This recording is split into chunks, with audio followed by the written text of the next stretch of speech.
Hey everybody, today we're going to watch two of the absolute best and most theoretically sound players in the entire world clash. Isaac Haxton takes on Linus Love. Let's get into the action. Yeah, running so good. You understand good, you can lose your luck. Like when you play with me, it can be lost forever. Every time you play with me, I'm going to be so focused, so trained, I'm going to have always the edge. Just because like, I think you're so tight. You're too tight to be happy. If you're too tight, you will never do anything. You will just play poker, you'll just be a poker player. You're saying in politics, to be loose is good, you're saying. Not to be loose, but to be like giving some action sometimes. When Yeah, someone give some action. Yeah. that gives action asks you. Isaac Haxton straddles to 8,000. This is a very big game. And Linus opens under the gun to 16,000 with ace-8 of diamonds. Folded around to Ike in the straddle, and he has a very easy call with king-jack offsuit. Yeah. And you just hope for the bit. like you when I have aces. It's okay. I only give you action. I know you do. I know you will.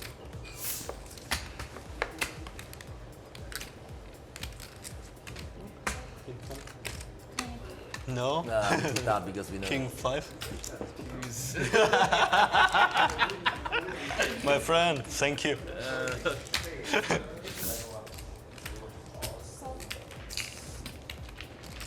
Should bet more, he's still caught. No.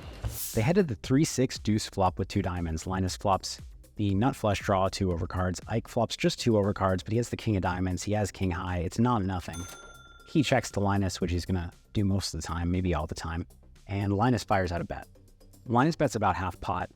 And Ike has a close decision here, I believe. King-jack with the king of diamonds seems quite cuspy. If he has king-jack without a diamond, I think he has a fold. If he has king-jack of diamonds, he has a call. If he has king-queen with a king of diamonds, seems like a call. King-jack is potentially losing to some bluffs, but I think he decides that Linus is going to have some low pocket pairs against which he has, good equity. And Linus is also going to have some hands like queen-jack that completely whiffed, and Ike's dominating those. And can potentially take the pot away later, depending on the round. So Linus bets about half pot. Ike decides to call, and we head to the offsuit jack turn. Great card for Ike. Call. Haxton check calls, hits the top pair on a turn. 2.7. Ike checks, as he's going to do with his whole range on this offsuit jack.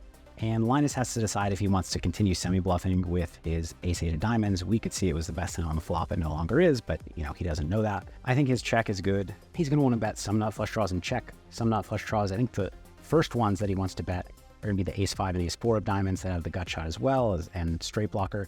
He decides to check the ace-8 suited here, and I think it's close. I think he should consider betting this hand. I'm sure that with the ace-5 of diamonds, ace-4 of diamonds is going to be betting, so he has some nut flush draws in his betting range. But if I were in this spot, I would be betting my weaker ace-x of diamonds and checking my stronger ace-x of diamonds for domination reasons. What I mean by that is, if Ike has a hand like ace-10 or ace-9 that called the flop, he's probably going to fold the turn. So betting with ace-8, ace-7 makes a lot of sense to fold out dominating aces. Whereas if you have ace-king, ace-queen of diamonds, now betting and folding out ace-10 and ace-9 doesn't help you. It actually kind of hurts you because those hands could have made top pair with you and put in more money. Linus knows null and hold'em theory better than I do, so if he believes this is a check, it's at least a reasonable check and probably a very good check, and who am I to question him? I just wanted to talk through how I think through these spots, because you don't always know the solver output, so using human logic to navigate situations that you don't know the answer to is how I like to do it. One more round. Oh my, trip jacks for Haxton It's and a fine. nut flush for Linus Love. Thank you for your patience. 70,000. So near pot size bet for Isaac Haxton. Linus with the nut flush.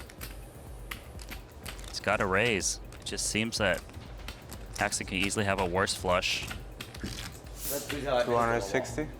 260,000.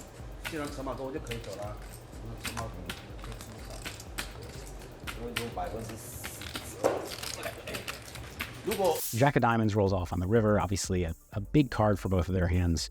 and it spells trouble for Isaac Haxton, given what Linus has. Ike is first to act.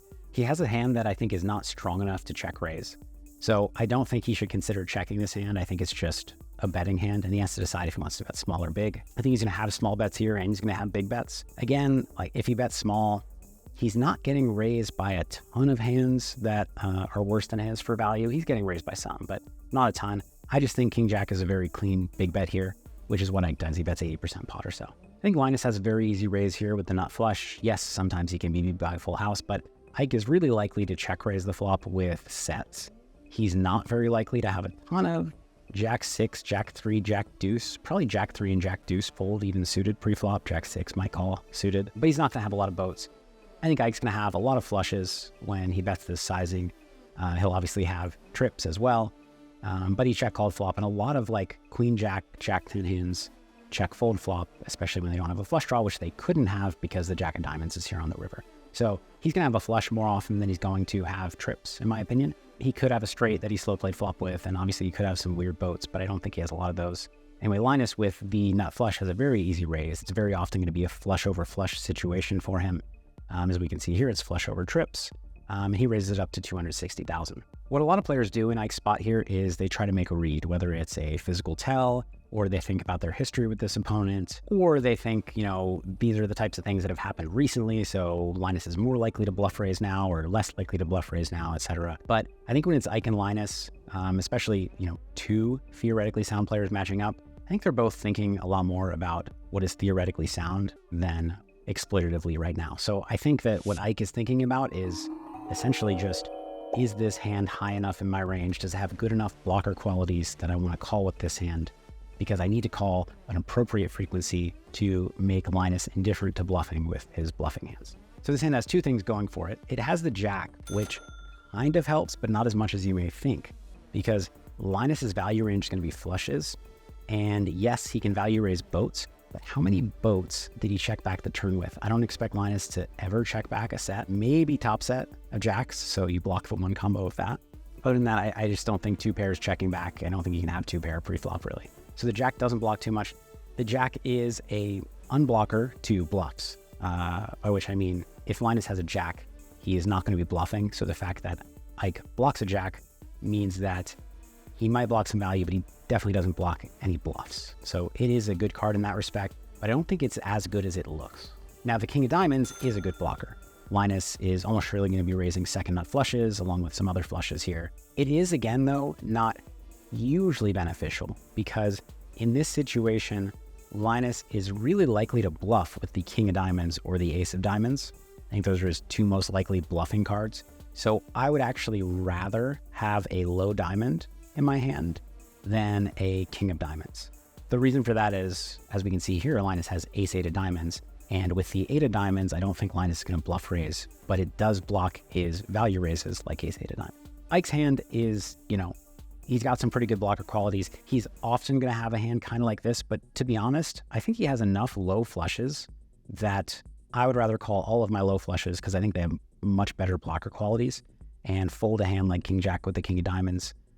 Once again, I'm talking about two players, not just Linus, but Ike knows no limit theory better than I do. And so if he thinks this is a call, and I don't, he's probably right and I'm probably wrong. But that is how I would think through it. I do think that the blockers are not as powerful as they look at first glance. And because his value range is going to be so heavy on low flushes, mid flushes, high flushes, I think he has enough of those to call with, and I wouldn't call King of Diamonds Jack. Definitely going through Haxton's mind. Yeah, I call. Does make the call. Linus wins a pot, 606,000 euros. Haxton loses a lot. In the end, Ike does make the call and gets the bad news, and Linus wins a very nice pot. I hope you enjoyed this more theoretical approach. You know, often in these hand reviews, I do try to give you something to take away and apply to your game, but it tends to be not this deep, not this advanced usually, because a lot of viewers here get bogged down in stuff like that and get bored with stuff like that because they're not at the level of play where they're a professional player. But for those of you who enjoy that deeper stuff, this one's for you. Let me know in the comments if you want to see more like this or more of the kind of other hand reviews that I've done. And with that said, I will see you next time. Until then, take care and good luck.